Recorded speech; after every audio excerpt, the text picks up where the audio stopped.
नमस्कार, साक्षी news network और आप सभी का स्वागत है। देश में 12 वर्ष से 14 वर्ष के आयु वर्ग के लिए कोविड-19 रोधी टीकाकरण अभियान बुधवार को शुरू हो गया। हम आपको बता दें कि इन किशोरों को कोर्बेवैक्स टीके की खुराक दी जाएगी। इसके अलावा सरकार ने 60 वर्ष से अधिक आयु के लोगों को एहतियाती खुराक देने के लिए अन्य बीमारियों से पीड़ित होने की शर्त हटाने का भी फैसला किया है। स्वास्थ्य मंत्री मनसुख मांडविया ने ट्वीट किया, कोविड-19 रोधी टीकाकरण अभियान को आगे बढ़ाते हुए प्रधानमंत्री नरेंद्र मोदी जी के नेतृत्व में सबको वैक्सीन मुफ्त वैक्सीन अभियान के तहत 12 से 14 वर्ष के आयु वर्ग के बच्चों का कोविड टीकाकरण आज से शुरू हो चुका है।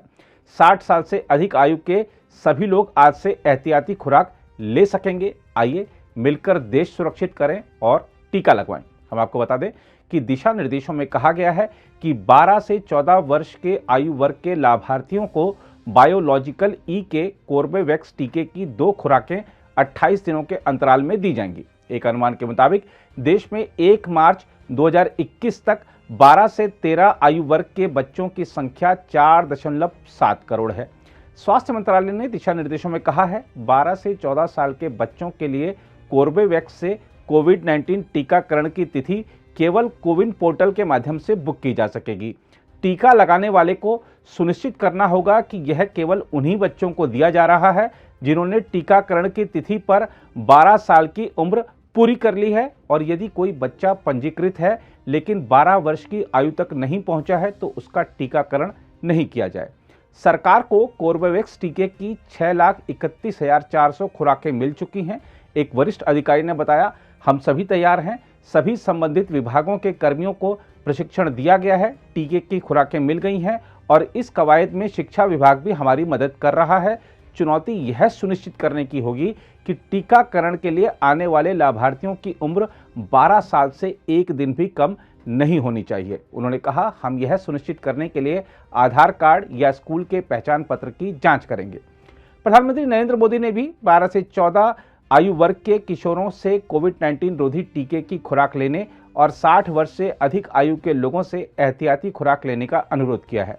प्रधानमंत्री ने सिलसिलेवार ट्वीट कर यह भी कहा कि कोविड-19 के खिलाफ लड़ाई में भारत आज बेहतर स्थिति में है, लेकिन इसके बावजूद देशवासियों को बचाव के सभी उपायों का पालन भी करते रहना होगा। प्रधानमंत्री मोदी ने कहा, देश के नागरिकों के टीकाकरण में भारत के प्रयासों के लिहाज से आज का दिन महत्वपूर्ण है। अब 12 से 14 आयु वर्ग के किशोर टीकों के लिए पात्र हो गए हैं और 60 से अधिक उम्र के लोग भी एहतियाती खुराक ले सकेंगे। उन्होंने कहा, मैं इन आयु वर्ग के लोगों से टीका लगाने का अनुरोध करता हूं।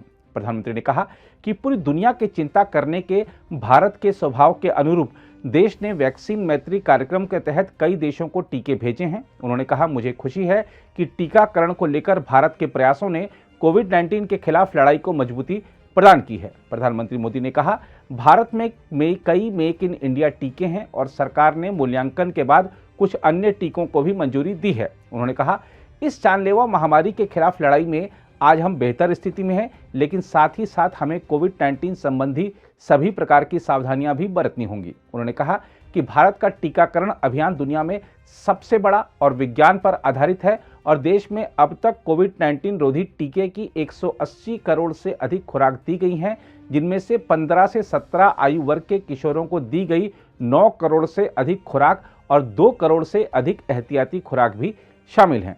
हम आपको यह भी बता दें कि आज से 60 साल और उससे अधिक आयु के लोगों को अब एहतियाती खुराक दी जा सकती है और कोविड रोधी टीके की दूसरी खुराक देने की तारीख से 9 महीने पूरे होने के आधार पर यह एहतियाती खुराक दी जाएगी।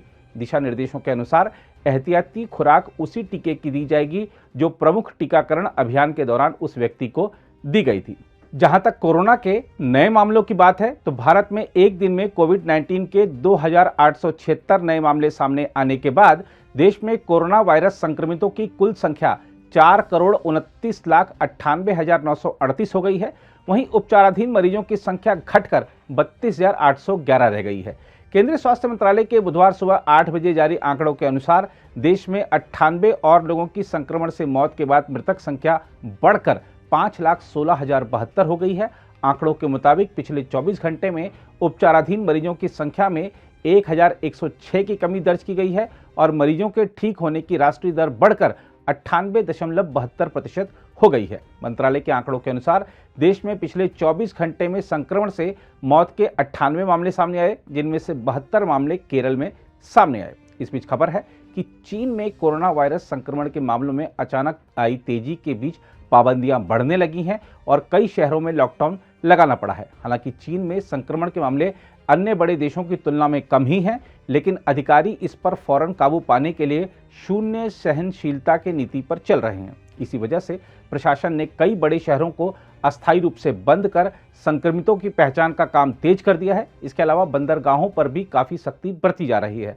भारत सरकार के सूत्रों का कहना है कि अपने यहाँ कोविड रोधी उपायों की गति बनाए रखते हुए सभी अंतर्राष्ट्रीय घटनाक्रमों पर भी नजर रखी जा रही है। तो आप भी रहिए सावधान, क्योंकि कोरोना कहीं गया नहीं है, वह बस असावधानी बरते जाने का ही इंतजार कर रहा है। अगर आप भी लेना चाहते हैं देश दुनिया की तमाम जानकारी तो आज ही सब्सक्राइब करें हमारे चैनल को। साथ ही नीचे दिए बेल आइकन को जरूर दबाएं ताकि हर अपडेट आप तक पहुंच सके।